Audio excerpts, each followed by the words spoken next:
My daughter had a garage sale of all my stuff for $1.00, but she put a for free sign on me, so I let her know, the house isn't free. Anyone buying the sofa gets this old lady for free, no charge, my daughter shouted, scanning the small crowd assembled in our driveway. Take the couch, and I'll throw in Mom as a bonus. Wrap her up like leftovers. She's past her expiration date anyway. She turned to laugh with her friends, voice booming. It is the ultimate guilt special, comes with a side of whining and dementia. Then she raised her hand, pointing directly at me. Come on, folks, give me $1 and take her trash too. Just don't leave the old bat behind.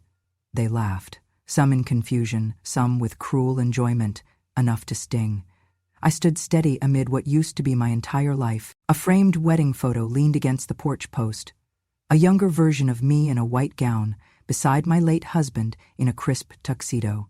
My granddaughter's first sweater, hand-knit in pale blue, folded atop a mismatched mug from Zurich. My chemistry textbooks, published papers, lecture notes, all tucked into a box labeled $1.00 or less. They had even tossed my mother's ivory comb into a battered plastic bin marked free. They treated it as though it and I had been separated from value at birth. I did not speak. My voice had quietly retired years ago, replaced by tasks no longer needed. I watched someone shuffle through a stack of photo albums, grimace at the dust on a floral scarf, and drop it back as though contaminated. No one asked, "Are you all right?" As though I mattered. Maybe I was the item on sale. Maybe I had never been anything but old and inconvenient. The crowd swelled. A few neighbors peered in over the fence. Children tugged at their parents to buy toys. A man in shorts picked up a painting, my painting, and smelled it, then dropped it, saying it looked like something a second grader made. My daughter noticed. She scoffed loud enough, "It's Grandma's art, free with the couch or an extra $1. Who even paints still in this century?" She flashed a grin. The people around her laughed. I glanced at the painting, a watercolor of wildflowers I had painted decades ago for her wedding, and bit back tears. I thought of the nights I stayed up, correcting her essays and performing experiments in my home lab, the same one now used for storing empty boxes. I thought of the countless times she had called me late at night because of equipment failure at the university. None of that remained valuable here, not to her, not to the world. Then came the borrowed microphone.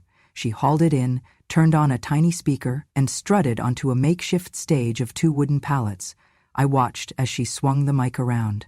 The crowd grew quiet, sensing spectacle. "Everybody ready for the big finale?" she shouted. The crowd tittered. I stepped back, but the light caught my reflection in a window blade. I looked smaller than I felt. "Here's the deal," she said into the mic. "Buy something, anything, and you get Mom for free. Oh, and if you pay $5.00, I'll even throw in dinner, cooking, and chore duty for a week." Her laughter ricocheted across the driveway. "This sale is auntie-approved. Guilt-free shopping, guiltful living," one old friend of mine gasped. She stepped forward, her eyes shifting between my daughter and me. She mouthed silently, "Are you okay?" I squeezed my lips together and gave her a nod that felt like breaking a promise. More laughter followed. I watched as a man handed my daughter a crisp bill and grabbed a rusted bird feeder. My daughter slapped the bill in the cash box without filing away the item's origin. $1. My worth then became $1. People moved on to the next display. Apothecary bottles I had used to teach titration in labs, an old ceramic vase I had won at a department party, framed academic certificates. Everything cheap, labeled, and labeled free in some cases. Even my wedding ring box appeared, cradling nothing inside but dust. Someone whispered, "She must have taken the ring already."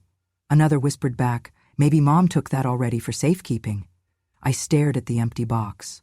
The ring was hidden, but what really mattered, my heart, my memory, my identity, they were exposed now, cheapened in broad daylight. By then, I had walked slowly across the lawn to the opposite corner, behind the crowd. I lifted my shirt pocket and felt the small recorder I carried. I had asked my neighbor to plug in a battery earlier. It was quietly recording every insult, every item exchange, every snicker. I pressed record again with my thumb, hoping the device would survive the afternoon sun. Suddenly, the lens of a camera from a neighbor's phone found me. I straightened my shoulders.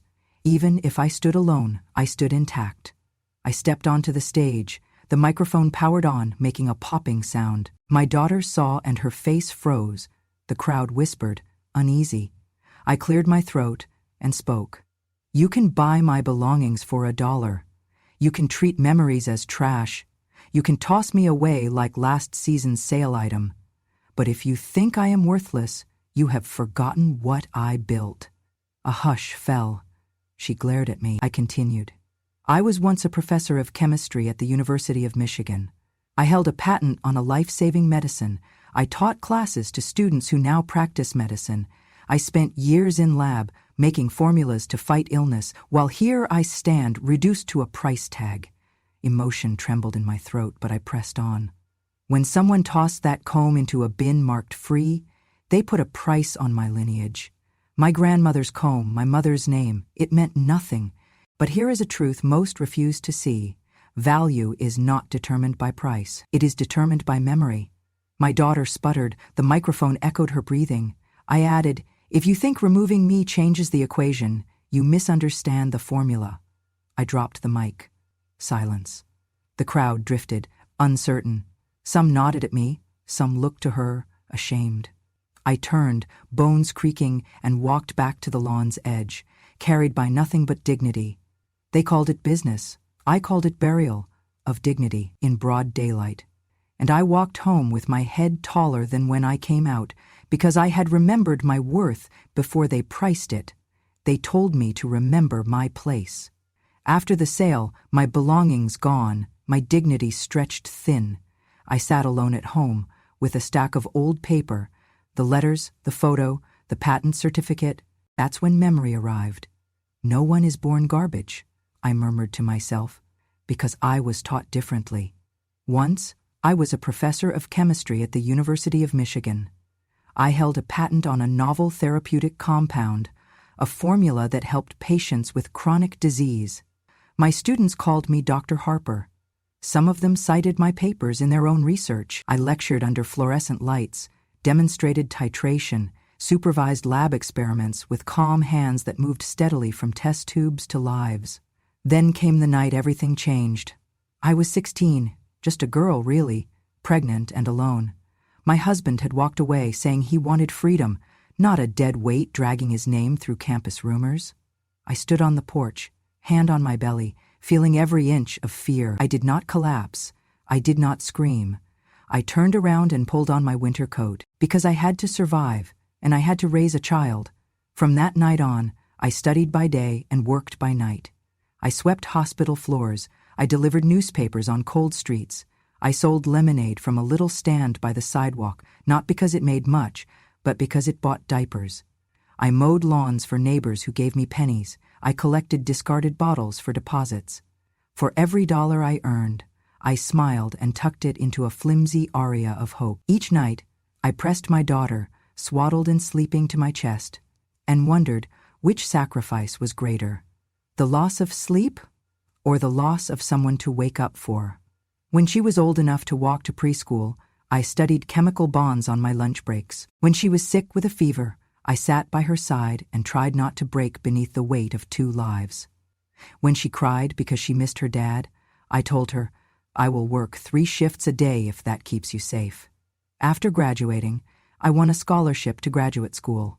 Somewhere between lab and lullaby, I earned my doctorate. I discovered a molecular pathway others said was too risky to explore, but I proved them wrong. I taught undergraduates, mentored students, and still tucked into my birth certificate a small note for her daughter's future. When I returned to Michigan, I became a professor. I wore crisp suits and polished shoes. I commanded respect in lecture halls. I did not mention diapers or debt or bottles, or the nights I cried silently on the floor because I doubted if I was enough. But she knew. She always knew. She learned to resent the equations I solved, the experiments I published, the thesis I defended at 2 a.m. She came to believe that science was something I loved more than she had ever known how. One afternoon when she was 16, she threw a stack of my journals on the floor and shouted, "Formulas don't feed me. They don't tuck me in at night. They don't tell me I am enough." She slammed the door and left. I stayed at my desk, tears falling onto ink and graph paper. I listened to the silence settle like dust. She whispered years later in a voicemail, "Mom, you always chose science, but science never chose me." And I believed her. I apologized too many times, and still she called me once, after she learned my patent was worth millions, and said, "So you cared more about numbers than me and Dad?" Yes, I had cared. Care was calculation. I had measured every cost, every risk. I had won formulas that saved lives, but lost the person I lived for. Sometimes I sit with the framed diploma from Michigan on the wall and wonder, was it worth it? Because long after students praised my name, I sat alone, so she felt forgotten. All the years spent in lecture rooms, in labs, the nights bent over beakers, they built my reputation, but hollowed out my home. I look at the antenna phone ringing next to my bed. I think about forgiveness and what it means now. Because she left me at the garage sale, wrapped me in a sign that said free. What I earned for academia meant nothing in her eyes. But I remember the nights I cradled her, promised her science would buy her a world beyond substitute mothers. She did not get that world. She got chemistry instead. And hate that fact. That rejection shaped her, and when she calls now, voice trembling, I was wrong, I lie quietly, I say nothing. Because certain truths cannot be patched with apology, certain wounds do not heal when you realize too late the cost. So despite everything, I carry on. I stand silently, knowing I did not raise garbage. Even when they sold me like I was trash, I remember that every formula I developed carried someone's chance at life. And every shift I worked, every test tube I cleaned, was so she might grow, unafraid, into a woman of her own choosing. No one is born trash. Sometimes they are made to believe it, but sooner or later children grow into mirrors. They reflect everything we gave, love and sacrifice. And if they see only science, not soul, they have forgotten the heart behind it. I look out now at what we once called home. I breathe deep, because next time they say I'm worthless, I will remember I was a professor once. I taught the world, and somewhere I still taught my daughter, just not what she wanted to learn. They say silence is weakness, but I learned the hard way. Only silence gives you space to choose how to strike back. That day at the garage sale, when my daughter's laughter echoed over that driveway sale and my memories sold for $1, I moved without making a sound. While she barked out deals and tossed me into the free pile, I had already prepared. I had hidden a tiny camera in the sleeve of my cardigan. It was discreet and battery-powered. As she marched through piles of my life, yelling insults like ammunition, the lens watched. Every human body has a price tag in some families. Today mine was marked 0, but behind the lens I was recording proof of betrayal. I filmed the sneers, the body language, the customer's discomfort, the moment she slapped the sign, "Free Grandma," on my folding chair. After she stormed off with a box of my belongings, I retrieved the camera from the jacket. My hands shook only a little as I placed the memory card inside my wallet next to my bank statement. Because I had also taken a different kind of recording earlier that morning, I printed the transaction log from our joint account. I had left some funds there for bills and groceries. What I found was this: withdrawals labeled household account. She'd been taking small amounts over many months. Hundreds, maybe thousands from that account without my knowledge. She had told neighbors she was helping with mortgage payments. I looked at each line. $200, 0 cents here. $150, 0 cents there, always spent for family. I saved the screenshot on a flash drive. Timestamp, amount, balance remaining. And then I pulled out the last piece of my silent rebellion. The will. I had signed my final will in early 2019. Before cancer weakened me, before the debt chief collector called, and before she decided it was okay to sell me for free. The document had never been shared. Only my attorney and I had witnessed the signatures. I tucked it in a sealed envelope that said, not to be opened until 2028 or death, whichever comes first. At that time, I passed a full mental competency exam required for notarization. The physician signed off, and the notary made clear annotations in the margins. No one could challenge my clarity, not then. Now, in the privacy of my study, I pulled it out. The edges were crisp, the ink clear. It named beneficiaries. It designated my beloved lab notebooks, savings, and the house to my adopted son, the one my daughter refused to accept because he had been my student long ago. I stared at the paper. It felt like closing a circle, a gentle but unbreakable circle. That night I burned what remained of her hate, figuratively. I drafted an email to my attorney with 3 attachments: the garage sale footage, the bank transaction log, and a scanned copy of the will. No message, no anger, only, please initiate elder abuse investigation. Please execute will upon confirmation. I pressed send before dawn. 3 days later, my lawyer acknowledged the receipt. He confirmed that the footage, bank logs, and notarized will had all been verified. He informed me that the legal notification process to all relevant parties had begun. When I slept, it was with peace. Not pride, not revenge, peace. In the days that followed, gossip drifted among neighbors. Some asked why my daughter had suddenly declined to attend our old friend's luncheon. Others wondered why the garage sale items had stayed out for 3 days untouched. A few thought I had gone inside alone to cry. I didn't cry. I was simply rewriting the story. One afternoon, my daughter sent me a text. "We need to talk. I'm sorry about the sale. Can we meet?" I read it with clinical calm.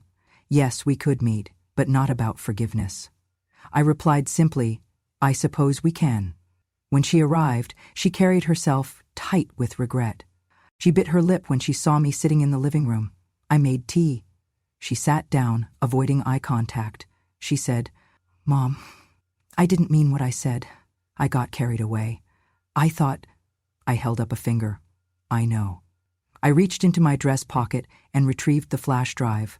I placed it on the table. She paled. I laid the bank statements in front of her next. She shook. "Mom, Then I slid the letter of apology she would never send. The will. She looked at it as though seeing the house vanish under her eyes. "That was made? Years ago?" She trembled. "For your sake," I said softly.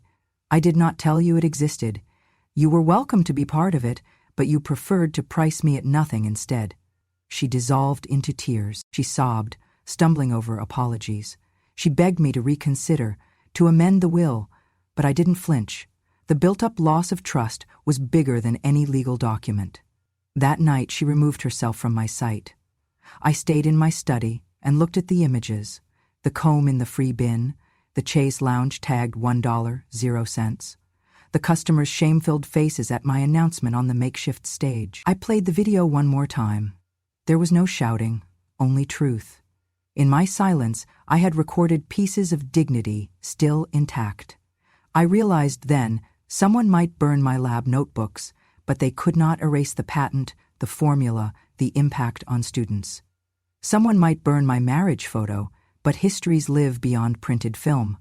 I archived the video, the bank logs, the will, all in 2 secure drives and a Dropbox project I shared only with my lawyer, and a Dropbox project I shared only with my lawyer, and a Dropbox project I shared only with my lawyer, and a Dropbox project I shared only with my lawyer, and a Dropbox project I shared only with my lawyer, and a Dropbox project I shared only with my lawyer, and a Dropbox project I shared only with my lawyer, and a Dropbox project I shared only with my lawyer, and a Dropbox project I shared only with my lawyer, and a Dropbox project. In the end, I did not retaliate with noise.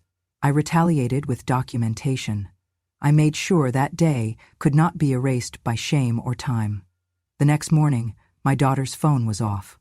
I made coffee and watched the sunlight dappling the front yard. I poured creek water into the old ceramic mug I kept on the porch shelf. I sipped slowly. No photos of me were there, only the sign. All goods, final sale. Everything must go. I closed my eyes. Not everything had gone. I remained, a silent witness, a scientist, a mother. I had not sold myself cheap. I had recorded the proof, and that was enough. It had been exactly 1 week since my garage sale humiliation, a week since my daughter displayed me like an item marked free, a week since I began my quiet rebellion. That morning, the knock at the door was different. My lawyer stood at the threshold, clutching a heavy manila envelope and wearing a neutral expression. I put down my teacup and led him inside. He nodded courteously. I felt steady, composed, no anger, no fear, just accuracy. He placed the envelope on the living room table. The house, which my daughter insisted she inherited, suddenly felt smaller. There was tension in the quiet. I did not flinch. "Madam Harper," he began, "I have read your final will and testament, signed in early 2019. It names the sole beneficiary of your estate." He paused. "The total estimated value, approximately $1,200,000, 0 cents. My daughter rose, face pale. The lawyer continued. "All real property, the home at 401 Willow Lane, the savings account, the certificate of deposit, everything is left to your adopted son, Thomas Green, the young man you have cared for since his accident more than a decade ago." My daughter's lips trembled.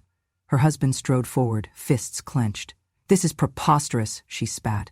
"She must be confused. She would never do this willingly, giving everything to a kid who isn't even, he is just some tenant, no relation." My lawyer remained poised. "You are mistaken," he said. "Mr. Green is legally your mother's adopted son. The will was notarized on March 3, 2019. At no point were other heirs consulted. Under Michigan law, this document is valid."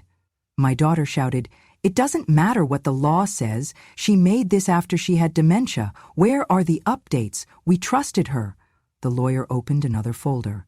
"Here is the recording," he said. "From the garage sale event. The bank logs." He placed them on the table. "Because of elder abuse concerns and unauthorized withdrawal allegations, we will also proceed with a petition to recover misused funds." I remained seated in my chair, appearing calm. Inside, something tightened, a cord of relief interlaced with sorrow. It was the moment truth became tangible. My daughter wept. My son-in-law screamed, "He is not your son. He is a charity case. You are enabling a usurper." I rose slowly. The lawyer gave me a discreet nod and backed away. I looked at my daughter then and said softly, "You auctioned me off as worthless." He asked nothing. He stayed. He fed me.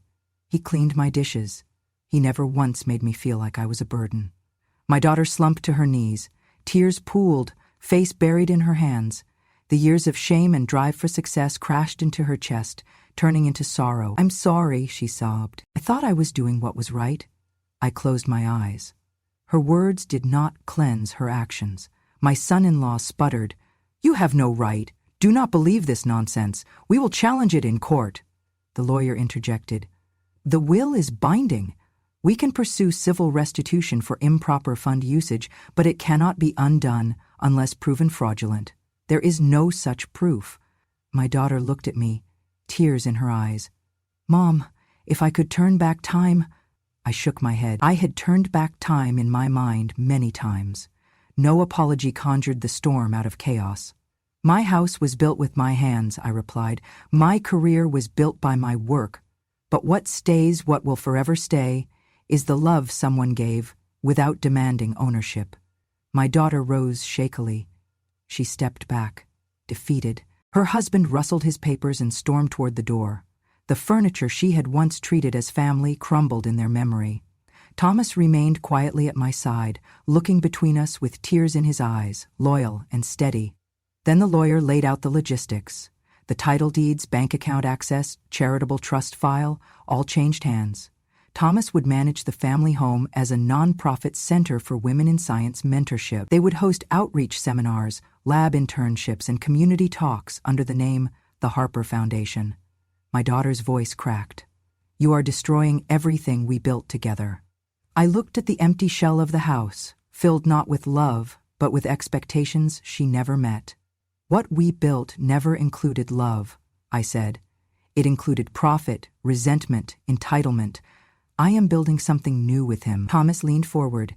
He offered me a small box. Inside was a key engraved with the foundation's seal. "For you," he said simply. I took the key.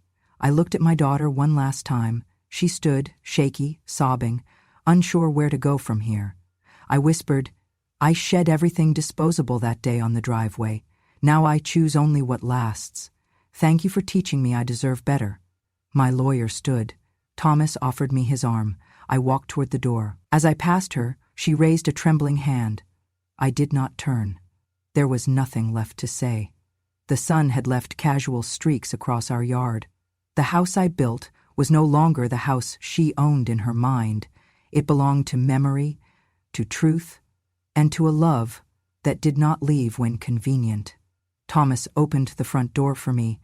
I stepped inside, and for the first time in years I felt like I was home. He came by mid-morning, his steps quiet on the hardwood floor. My daughter had retreated to her room after the reading of the will, tears blotching her cheeks. It was just me and Thomas in the living room, 2 generations bound by heartache, neither of blood.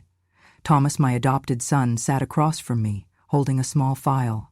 There was no fear in his posture, only tenderness, as he spoke with the calm of someone who truly belonged. "I think you should hear something," he said. He pressed play on his phone. The image on the screen was grainy, dated, the backyard with my young daughter on her first day of school. I was carrying her on my back, sweat damp on my palms, her little shoes dangling behind me. I remember that day. How the sun was too bright. How I had forgotten breakfast, but I wanted her to have her dress ironed and her shoes polished. He paused the video. I took a breath. Then he pulled out a folded slip of paper, a scanned copy of an old receipt. He slid it across. It was dated April 2002, Michigan State University Graduate Program, tuition payment. Notes: cut dinner to 2 meals a day to afford this for her. His voice steadied, gentle. Mom chose to raise her.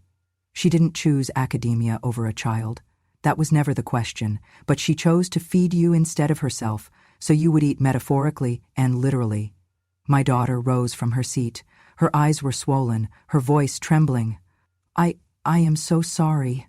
I thought she loved science more than me. I was angry when she canceled parent-teacher night because she had a conference. I was angry she graded papers at midnight. I thought I was last. Thomas inhaled deeply. He met her eyes with something fierce yet forgiving. She doesn't think that anymore.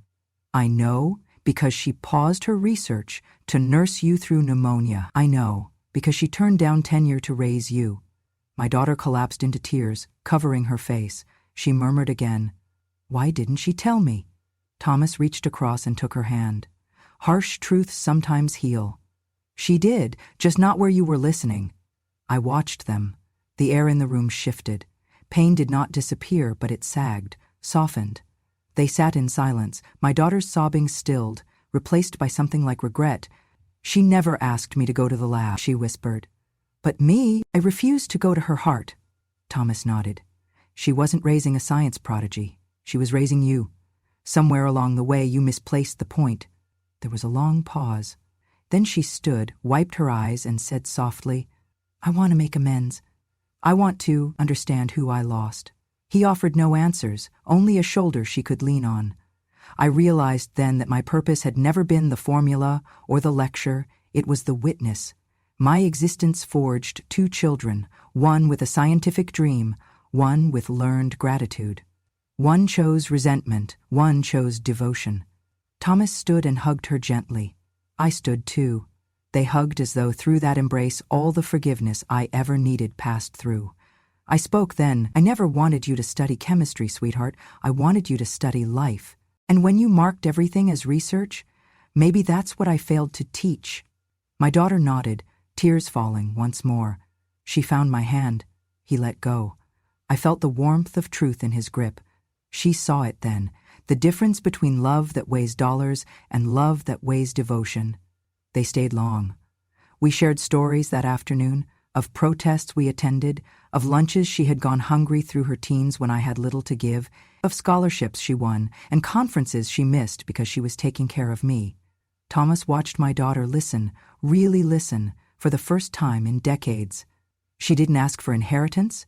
She didn't demand forgiveness. She only wanted to understand her mother, completely. When she rose to leave, I closed the door behind her.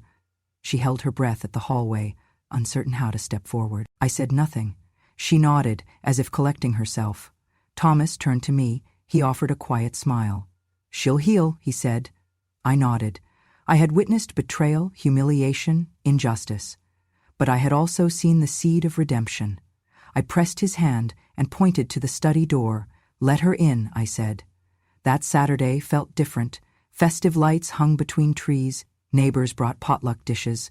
Children ran with balloons, and the summer festival echoed down the block, the scent of grilled corn and churros mixed with the noise of laughter. I watched it all from the folding chair beneath the big tent.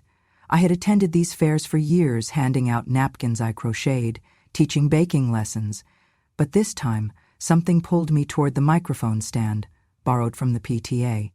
When my name was announced, the gossiping hush swallowed the music. I rose. My bones ached, but my voice did not waver. I pressed play. A grainy image, my daughter on the driveway, slapping the sign "Free Grandma" on my empty chair, laughing with everyone else. The crowd murmured. I watched the video again, people buying my things, tossing my comb, tossing my dignity. When it ended, I spoke clearly into the mic. "This is how you treat a mother you think is worthless." Then I reached into my pocket and retrieved a small notebook, my daughter's childhood diary. I opened it and read in a soft, trembling voice. "I hate my mother because she never hugs me. She chose formulas, not me." I paused, gathering silence like a shield. Then I continued. "I chose to exist so my daughter could live, but she chose resentment and killed our shared memory in the process." The neighborhood stilled. The children stopped wrestling. Women dropped spoons mid-bite. Men blinked at me as though they had lost GPS of empathy. I looked out at the people I had known, faces I'd smiled at across fences, waved at church. I thought, they have seen me as part of the picnic set, decorative but forgettable. I raised my voice. If a child may blame her mother publicly, then I also may share the truth. Because love is not entitlement, and motherhood is not guaranteed respect. Some faces reddened, others shifted uncomfortably. I watched my daughter's cheeks tighten, her eyes well. I paused the reading and faced her directly. "You accused me of preferring lab coats over lullabies, but I sacrificed every midnight paper, every lecture, every penny I earned, not for prestige, but so that you might never wonder what your mother was doing at 10 p.m. Was she loving you or saving the world?" I believed I could do both, but somehow the message got lost. The hugs never came. She turned her head, unable to hold my gaze. Her husband grabbed her arm, not to stop her, but to steady himself. Then I said, "My handwriting is clear. I hate my mother for not hugging me." "That was written when you were 11. 11. Not when you graduated from college or when I published my final paper. When you thought I could only hold test tubes, not your heart."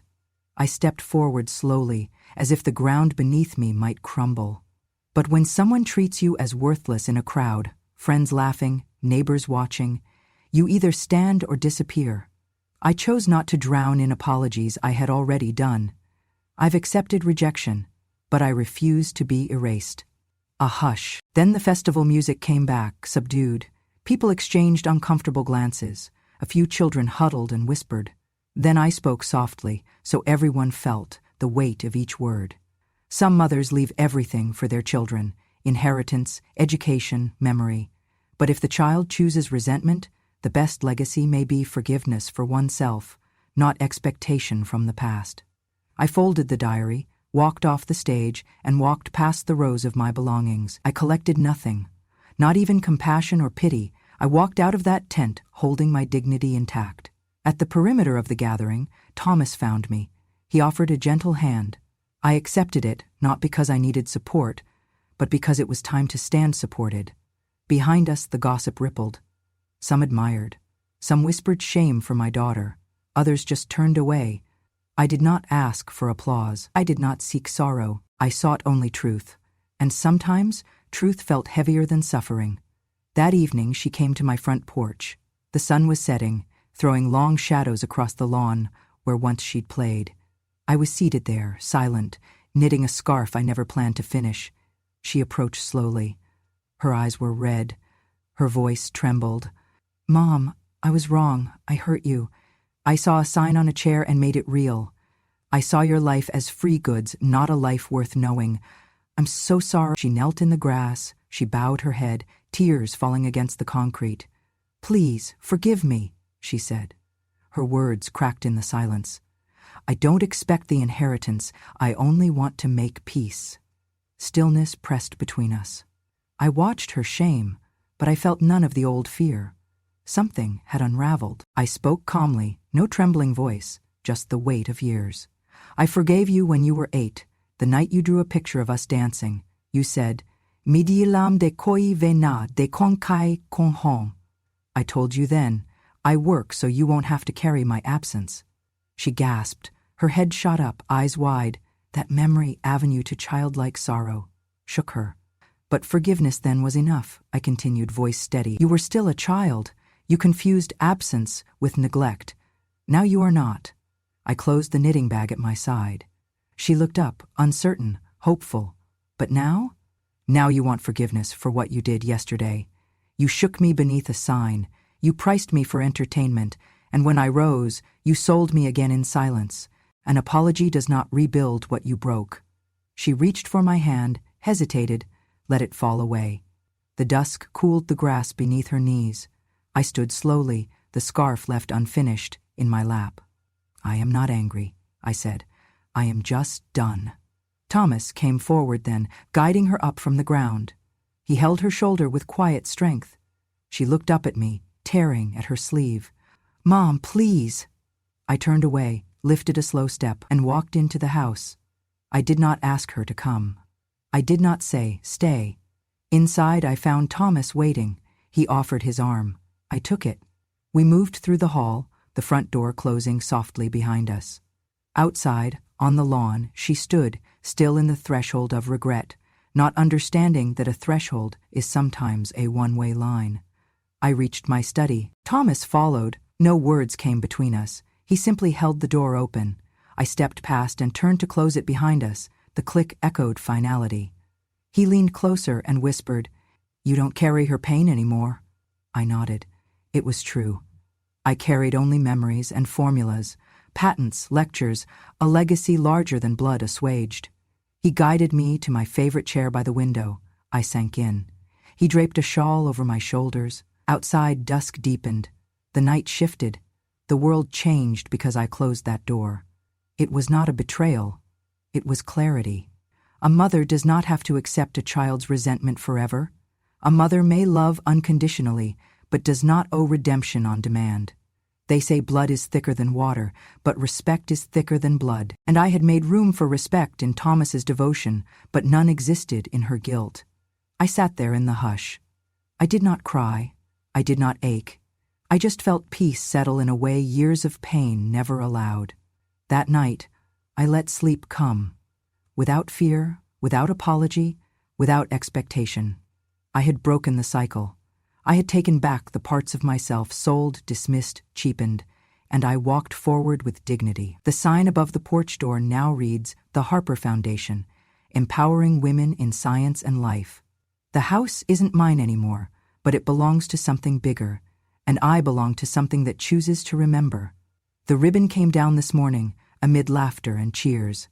The local librarian read the proclamation, the mayor gave a short speech, and former students who I had mentored as a professor stood in a line, clapping politely. Thomas stood beside me. The foundation's board members spoke of internships, scholarships, and workshops, officially launching here. I was next. My knees trembled, but when I took the mic, the shift inside me, pain into purpose, was complete. I once believed my greatest legacy was science, I began, voice steady. The crowd quieted. Children from the neighborhood sat cross-legged in the grass. Neighbors leaned forward. Volunteers held programs, the sun warm on their faces. I thought chemical formulas and patents defined me, but now I know truth is my real legacy. Not what you publish, but what you live for. I paused, letting that sink in. A few lifted their heads, curious. I sacrificed nights of solitude and student lectures so that one child could grow safely. I moved beakers and lab reports not for prestige, but to pay for her lunch, to keep a roof above her head, to keep hope alive. That was the unspoken part of my science. That was the human part. I glanced at Thomas, his eyes soft with pride. Today, this building will offer tutoring in STEM for young women, financial aid applications, and workshops about chemical careers. It will be a sanctuary for single mothers seeking education, not because I chose science over family, but because I chose to prove family includes science. Applause rippled. They clapped for the change, for the expressed intention that came from the pain. I felt the pulse of redemption in their hands. I lifted my gaze to the house. the ingredients of my life now a tool for giving others a future I had once sacrificed. I forgave a daughter once, but forgiveness is not a blank check for forgetting. My grander inheritance is not a house moved by guilt. It is the truth reclaimed from shame. A hush followed, then a gentle wave of applause returned. I closed my eyes briefly and breathed deeply, then said softly, "Thank you." I stepped off the stage. Thomas came forward, bowed to the guests, and led me inside. They filled the rooms with laughter, tours, and well-wishing hugs. Inside, I saw an office corner neatly transformed, shelves with donated textbooks, framed photographs of female scientists. I paused by a window and looked at my reflection in the glass. I saw someone older, yes, but not company property, someone chosen to keep living, not discounted. Thomas joined me. He offered a small box. Opening it revealed a house key pendant engraved with the foundation seal. He slipped it gently over my head. "It is yours," he said. I pressed his hand. "House wasn't free," I said softly. "But your love, that's priceless." He smiled quietly, tears in his eyes. Across the room, volunteers were setting up refreshments in the kitchen. Neighbors were chatting about new programs. One attendee approached me and said, "You have inspired us all, Ms. Harper." I nodded, thinking about my daughter, thinking of sorrow that tried to break me but failed. My daughter does not live here anymore. She no longer owns this house, even though she inherited only resentment instead of roots. That chapter is closed. She asked for forgiveness too late, and I had already chosen peace over apology. As the festival lights flickered on in the yard, I stood at the doorway and watched community members filter out with promises to volunteer. I was no longer a cautionary tale, I was the storyteller.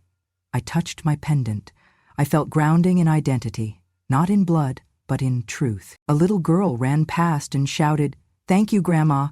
She didn't know I wasn't her grandma by blood. She knew I was safe. That was enough. I heard laughter from the children's corner, where they practiced simple lab experiments under volunteer instructors. They taught. Vinegar in a bottle, baking soda lift off. Science for the curious, for the forgotten. I listened to parents talk about how they never had a woman role model in science. Until now, I watched a student put a sticker on a poster. Dr. Harper Dad plus Mom equals science, and realized this story had come full circle. I stepped inside. The door was open, welcoming, and I accepted that I did not own love because of birth, but because love was chosen right here. By Thomas. By these women. By every girl who believed she could hold a Bunsen burner and not be burned by prejudice. This house will now echo with purpose, not pity. I turned and walked into the hallway where once were my gowns, my dissertations, my memory boxes. They remain, only now they belong to service. The night sky edged gold beyond the living room. I rested in my chair and felt something settle, not worthiness, not pride, but belonging. I had not chosen to be a mother, but I had chosen who called me mother, and that's where legacy lives. Legacy is not in silence anymore.